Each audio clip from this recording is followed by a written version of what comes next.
Hello everyone, welcome back to our channel. Good morning ಎಲ್ರಿಗೂ. ಇವತ್ತು ಬೆಳಗ್ಗೆನೇ ಮೈಸೂರಲ್ಲಿ ಸಖತ್ ಜೋರಾಗಿ ಮಳೆ ಹಿಡ್ಕೊಂಬಿಟ್ಟಿದೆ.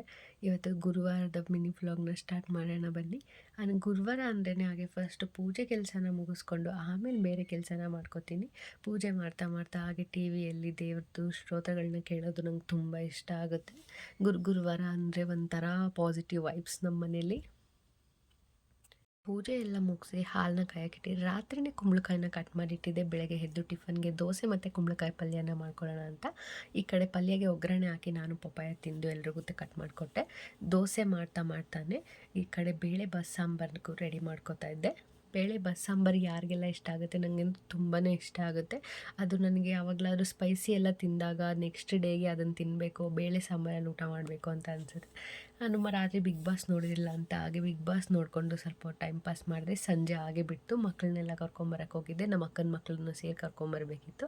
ಪಾರ್ಕಿಗೆ ಕರ್ಕೊಂಡೋಗಿ ಆಟ ಆಡ್ಸ್ಕೊಂಡು ಬರಬೇಕಾದ್ರೆ ಚಿಕ್ಕದ ಕಿತ್ತಲೆ ಹಣ್ಣು ಸಿಕ್ತು. ಇದಕ್ಕೆ ಸಾಲ್ಟ್ ಮತ್ತು ಖಾರದ ಪುಡಿನ ಹಾಕ್ಕೊಂಡು ಮಧ್ಯ ಕಟ್ ಮಾಡ್ಕೊಂಡು ತಿನ್ನೋದು ಯಾರಿಗೆಲ್ಲ ಇಷ್ಟ ಆಗುತ್ತೆ, ನನಗೆಂದು ತುಂಬ ಇಷ್ಟ ಆಗುತ್ತೆ. ನನಗೆ ಈ ಥರ ಹಣ್ಣನ್ನು ನೋಡಿದಾಗ ನನ್ನ ಚೈಲ್ಡ್ ಡೇಸೇ ನೆನಪಾಗುತ್ತೆ.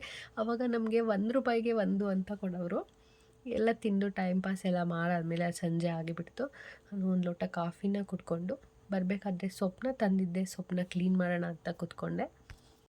ನಾವು ತಂದಿರೋ ಸೊಪ್ಪನ್ನ ಕ್ಲೀನ್ ಮಾಡೋ ಅಷ್ಟರಲ್ಲಿ ಸಾಕಾಗಿ ಹೋಗುತ್ತೆ. ಯಾಕೆಂದರೆ ಇವಾಗಿನ ಸೊಪ್ಪುಗಳೇ ಹಂಗೆ ಫುಲ್ಲು ಮಳೆ ಬರ್ತಿರೋದಕ್ಕೂ ಅದಕ್ಕೂ ಫುಲ್ಲು ಗಲೀಜಾಗಿಬಿಟ್ಟಿರುತ್ತೆ.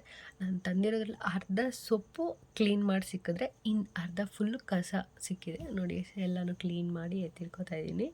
ನಾನು ಎಷ್ಟು ಸೊಪ್ಪನ್ನ ತಂದಿದ್ದೀನಿ ಅದರಲ್ಲಿ ಅರ್ಧ ಫುಲ್ ಕಸನೇ ಇದೆ. ನನಗದು ನೋಡಿದಾಗೆಲ್ಲ ನಗು ಬರ್ತಾಯಿದೆ, ಏನಪ್ಪ ಇವಾಗೆಲ್ಲ ಸೊಪ್ಪು ಹಿಂಗೆ ಬರ್ತಾ ಇದೆಯಲ್ಲ ಅಂತ.